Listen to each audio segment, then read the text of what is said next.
Probably one of the most gratifying art techniques that I learned from watching YouTube tutorials was making an art journal out of an old book. They're called altered book art journals, and I made this one out of a novel that I actually just had lying around.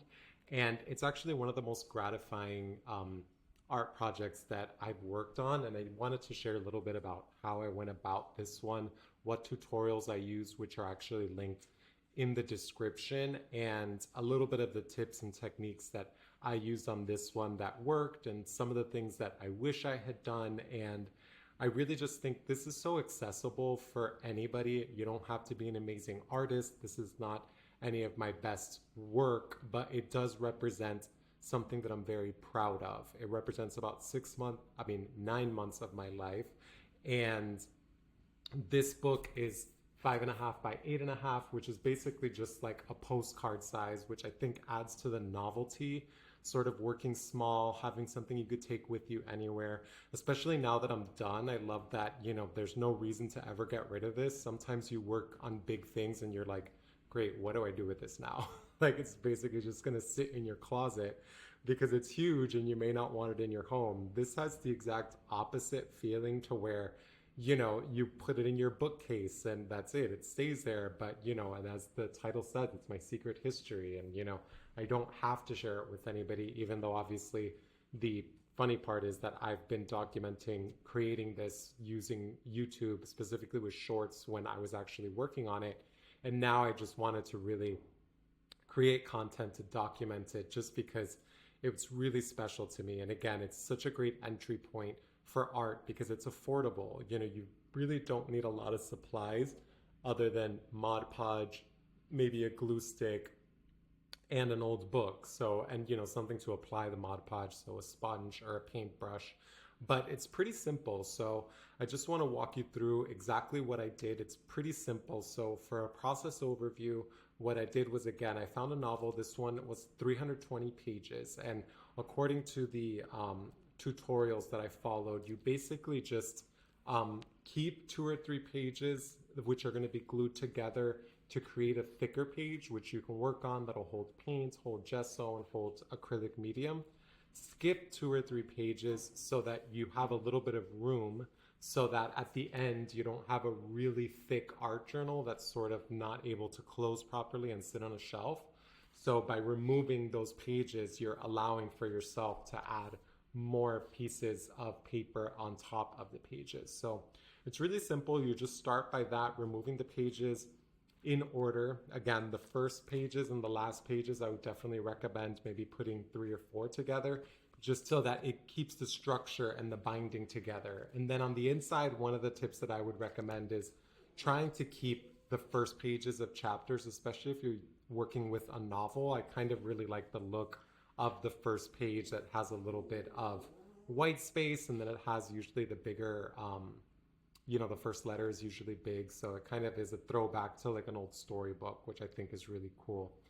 And yeah, so after you've removed the pages, that's when you glue the pages that are remaining together. And so you don't want to skip any pages in between the pages you're going to glue together. So they're basically just becoming 2 or 3 pages or becoming 1 page. So that's how you go from having a 320 page book to this one is 46 interior pages. So I removed a lot of pages, and I didn't necessarily need to, but I also didn't really know what I was doing when I first started. So there's that. But yeah, and then after the pages are removed, the pages are glued and everything is dry, then you want to coat the pages, because again, you don't want to sort of leave the porous novel pages to work on, because you could spill stuff on it. It's not going to take the ink or the paint, really well. And so in order to sort of give it that magazine sheen, I did 2 parts of the regular Mod Podge matte finish, but then I finished that with the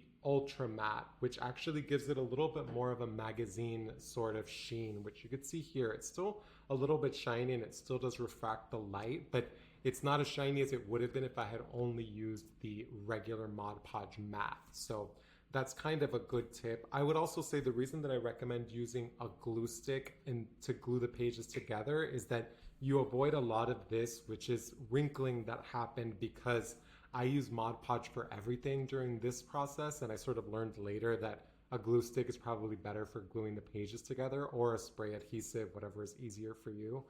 But yeah, so you kind of want to avoid saturating it too much with the Mod Podge, and that'll help reduce wrinkling. But some pages are more wrinkled than others, and it also just really speaks to the fact that that is kind of the interesting thing about this process. All the pages are different. Some of them are a little bit more tattered, but it's an old book, so to a certain extent it's totally okay for that to happen and for it to have little pieces here and there that are not perfect. And then after everything is Mod Podge, you sort of have to start thinking about design. So in that sense, I started with the cover, and that really started sort of giving me the aesthetic for the entire book. And I actually took it a step further, and you could see here in my first run through, which I created a short for before I started working on it, I laid it out with a lot of collage elements already before I started working on it, and they almost become prompts. So you're almost able to look at different pages and get inspired by maybe different collage elements that you've placed. And so that was also a key part to my process that maybe wasn't necessarily in the tutorial, but I highly recommend it. So I think taking very little time to decide on your design aesthetic is great, because what it does is it actually forces you to be more intuitive. So in my case, I just dumped a bunch of scraps on the table, and then I just started picking stuff that I thought looks cool. And then after a while, you thought one thing looked cool, but how is it going to make sense with this? And where am I going to put that? And so you sort of start really figuring out your aesthetic in that way. And that really does speak to this entire process, which I think it being finite and it being, in my case, I really liked working with 46 pages because it took 9 months, but I stopped and I started throughout different things, but nonetheless, it still was one of the few things that I finished in a very specific period of time. And I think that does add to the special aspect of it being almost also like a time capsule. So, again, I recommend going shorter if you want to, work with War and Peace and have 1,000 pages in your art journal. You're free to do so. But for me, I kind of really liked both small and fewer pages. And and it really does force you to sort of be creative and crafty. Like, for example, right before I did this video, the last few pages fell out, and